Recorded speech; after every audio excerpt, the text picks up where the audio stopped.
So it begs the question, is cycling a superpower for both physical and mental health?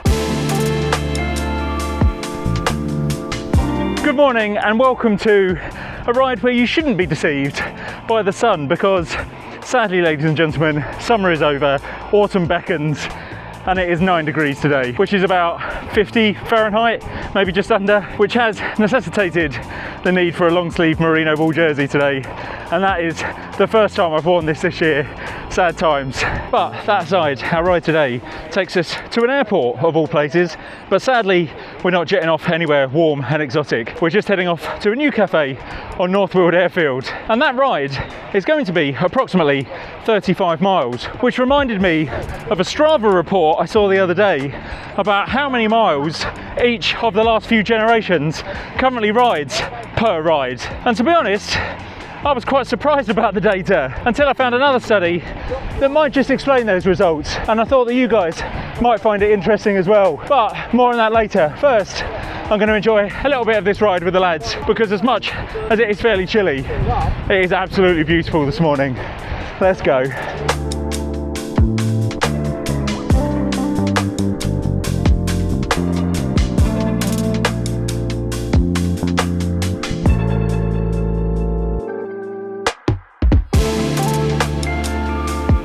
Right, well, we're nearly at the airfield, and this headwind has been absolutely brutal this morning. I mean, don't get me wrong, it's got nothing on the Glasgow headwind that I had last weekend. That was a killer, but this is definitely hampering the average speed. Right, nearly there, come on, breakfast calls.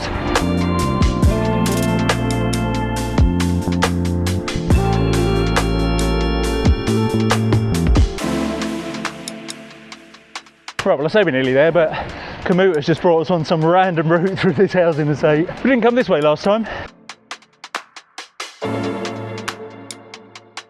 Here's the airfield, what are you moaning about?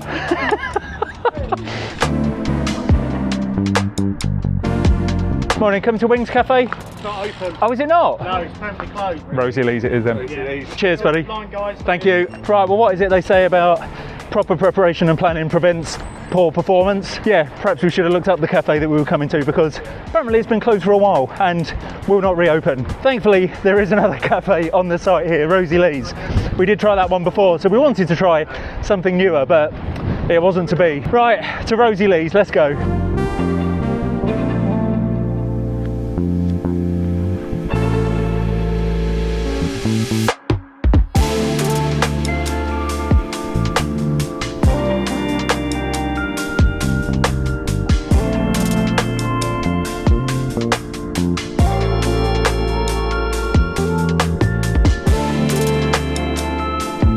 Right, lovely cup of Rosie Lee in Rosie Lee's, and now we're on the homeward leg. But being as this is an airfield, we even got to see the Essex and Hertfordshire Air Ambulance take off, which as an aviation geek is always nice to see, but it is obviously tinged with a little bit of sadness because there is only one reason that it's taken off. So I hope whoever they're going to see is okay. But that aside, I was thinking of taking the merino wool long sleeve jersey off for this return journey, but as we've been sat down for a bit, I'm now a little bit cold, so it is staying on for the foreseeable. And I forgot to mention earlier actually that it's one of the new Blackmore merino wool jerseys, and it is top notch. I've spoken about Blackmore before, being a small local business based out in Chelmsford, Essex, and they do some absolutely cracking gear. So I've now got the bib shorts and the jersey, and I can't wait for the gilets to come back into stock as well, because I'll definitely be getting one of those. Oh, and don't forget the buff and the cap as well. I get no financial recompense for saying this, but Nick at Blackmore has given me a discount code for some of their kit, so I'll leave the link in the video description below. Get yourself over to the website, get yourself some new gear. But for now, let's get back out on the road and we'll have a chat about these very surprising results from these two surveys.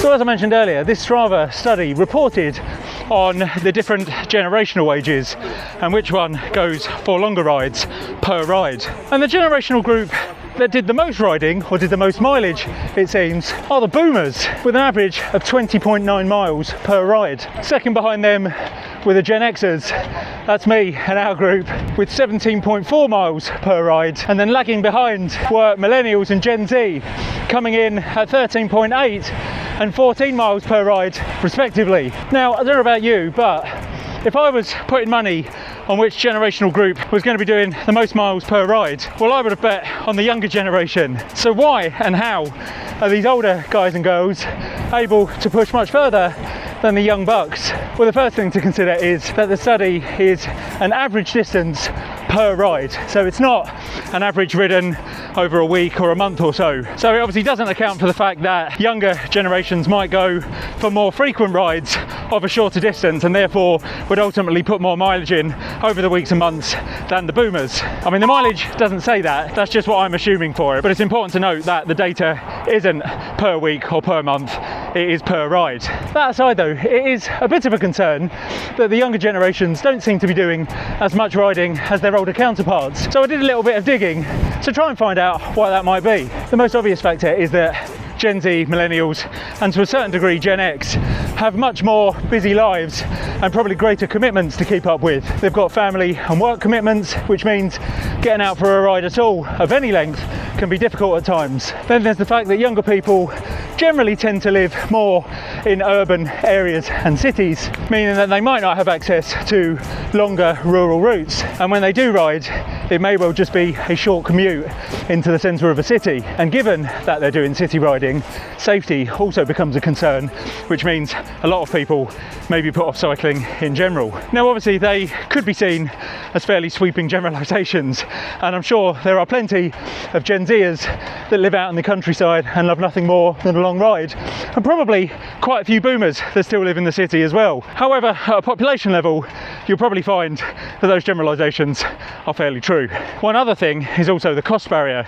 If you've watched any of my videos before, you'll no doubt be aware that I've pretty much based my channel on trying to break down the financial barrier to entry to cycling, because let's be honest, it can be expensive, and younger generations might therefore not be as financially secure or have as much disposable income. Boomers, on the other hand, then, are generally either retired or maybe getting towards retirement. They don't have any financial dependence. Their kids, if they have any, will generally have grown up and probably have kids of their own, meaning they have much more time on their hands. They're also much more likely to live in a more rural setting, giving them access to much safer and longer countryside rides. Again, sweeping generalisations, but at a population level, that will tend to be true. I think one huge overriding factor that plays into it as you get older as well is that you have much more of a concern for longevity of life and how you can get and stay fit into your older years.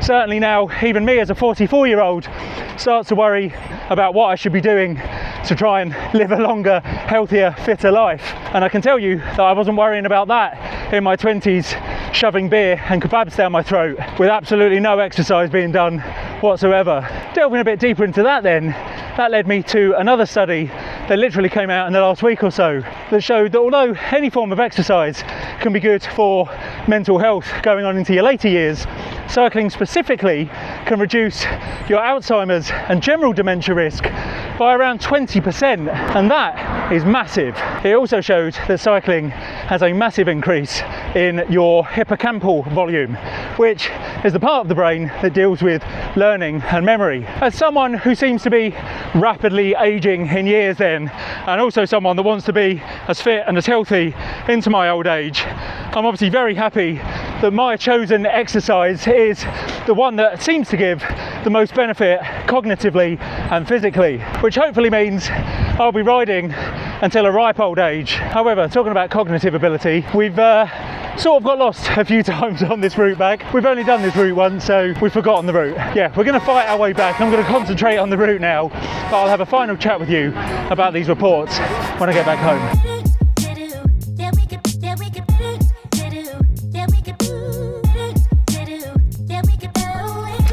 Right, there you go, another lovely 71k or about 44 mile route, and in the glorious sunshine. It did actually get quite warm in the end, so yeah, I probably should have taken this long sleeve merino wool jersey off, but it was a fairly spicy ride back, so there was no real opportunity to stop and take it off. But just going back to that Strava report, what do you think? Does more need to be done to convince Gen Z to get out on their bikes more, or is it purely just a case of boomers and Gen X having more time to get out on their bikes and with more money to buy expensive bikes? certainly Gen Z and millennials are far more socially and environmentally aware these days, so you would think that riding a bike goes hand in hand with that. So is it just a case that they don't get the opportunities to ride as much these days? As ever, I always love to hear your thoughts, so let me know in the comments below, what age group do you fall into? How many miles do you generally ride per ride? As I say, having done 44 miles myself today, that helps to skew the Gen X average ride length quite some bit, seeing as it's only 17 miles apparently. But yeah, let me know your thoughts below. Oh, and don't forget, go and get your Blackmore gear. I'll leave the link and the discount code in the description below. As I say, I'm not financially compensated whatsoever for that, but I do just want to support a lovely local British business. So if you'd like to do the same, go and check out Blackmore Cycling Apparel. But otherwise, thank you very much for watching. I hope you found this one a little bit interesting, and I will see you in the next one. Thanks for watching, guys. Take care, ride safe.